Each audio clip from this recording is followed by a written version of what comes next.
Good morning मेरे परिवार वालों और मेरे फ्रेंड्स। बहुत सारे डॉक्टर्स की तरह मैं भी बहुत परेशान हूँ, इसलिए मुझे लगा कि शायद मैं आपको अगर कुछ कुछ चीज़ें बताना चाहती हूँ और मैं शायद अगर ये बताऊँगी और अगर आप लोग सेफ रहोगे तो I might be at more piece.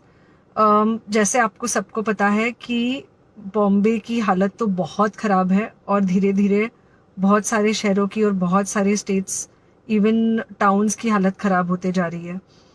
Bombay की हालत तो इतनी ख़राब है कि हमारे हॉस्पिटल्स में आईसीयू बेड्स वेटिंग पे है, पेशेंट्स के लिए बेड्स नहीं है।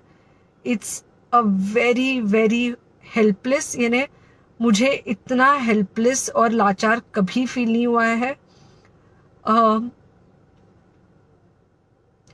We have to literally manage patients at home with oxygen, and this is not something we are enjoying. So I really want all of you to follow a few things that I really am requesting you to follow.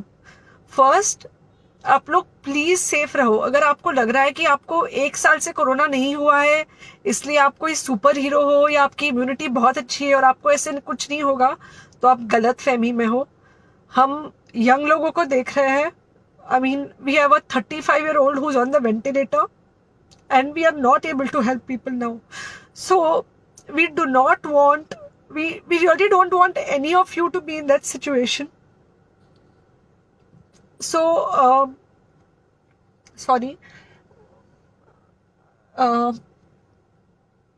I think ये जो emotional breakdown है हम doctors में अब सबको कोई ना कोई समय हो रहा है, because we have not been so helpless. Okay, so most importantly please take care of yourself. Right now covid is everywhere around you. Okay, तो अगर आप घर से बाहर निकलो, maybe you're meeting your friends, maybe you're meeting your family, it does not matter, you have to be masked.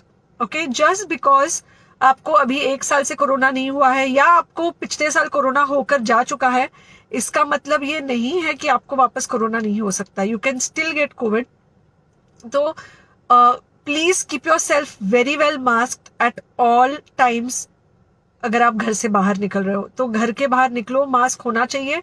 Mask सिर्फ इधर नहीं, मास्क पूरा नाक से पूरा यहाँ तक होना चाहिए। दूसरी बात, अगर आपको कुछ होता है, अगर आपको बुखार आता है या कुछ होता है, पैनिक मत होइए। Do not get unneeded investigations done. Get in touch with me obviously immediately. And most importantly, आपके जो फ्रेंड्स है या कोई भी है उनको बोलो पैनिक में होकर एडमिट ना हुए हॉस्पिटल में। फिलहाल जो सिचुएशन है वो ऐसी है कि बहुत सारे हॉस्पिटल्स में स्टेबल पेशेंट्स एडमिट हो रहे हैं और बहुत सारे लोग जिनको एक्चुअली ऑक्सीजन की ज़रूरत है उनके लिए हमारे पास बेड नहीं है।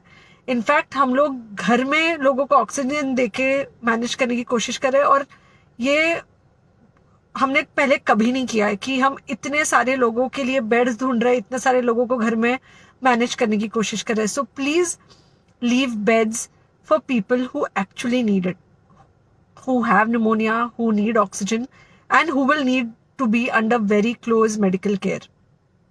Third thing, if you have not taken the vaccine, अगर आपने वैक्सीन नहीं ली है किसी भी कारण से, हो सकता है आप ट्रैवल कर रहे हो सकता है आपको वैक्सीन की हिचक हो सकता है आपने कुछ व्हाट्सएप पे फॉरवर्ड पढ़ा हो कि वैक्सीन की वजह से कुछ साइड इफेक्ट्स हो रहे हैं या कुछ हो रहा है। It's untrue. Please take your vaccine. ये हमको डेफिनेट दिख रहा है कि जो लोगों के 2 वैक्सीन के शॉट्स होकर 2 हफ्ते हो चुके हैं उनमें डेफिनेटली हमको इन्फेक्शन, सीरियस इन्फेक्शंस कम दिख रहे हैं और हॉस्पिटलाइजेशन ना के बराबर है। So the vaccine is definitely helping. Okay, so take care of yourself. Do not take COVID-19 lightly. Please pray for the people in the hospital and please pray for the families and the caretakers of all these people in the hospital. उनको आपके प्रार्थना की बहुत ज़रूरत है और सबसे ज़्यादा ज़रूरत है कि आप अपना ध्यान रखें। ओके, एंड बस घर पे रहो। आप कुछ हफ्तों तक सिर्फ घर पे रहो जब तक हम ये सिचुएशन ऐसे हैंडल कर सके कि हम एटलीस्ट कुछ हो जाए तो हम हॉस्पिटल में पेशेंट्स को ले सके। फिलहाल हालत ऐसी है कि डॉक्टर्स और डॉक्टर्स के रिलेटिव्स को भी नहीं मिल रहा है बेड, तो आप सोचिए कि it's an absolutely helpless situation. Okay, I think अगर हम सब इतना ध्यान रखेंगे, we will definitely come through this second wave very well. Okay, and then we will have to work on not allowing a third wave. So third wave का हम बाद में सोचेंगे, वो तो नहीं आना चाहिए, पर जो ये सेकेंड वेव है इससे हमको कोई भी हालत में एकदम सेफली निकलना है. Okay, take care, I really love you.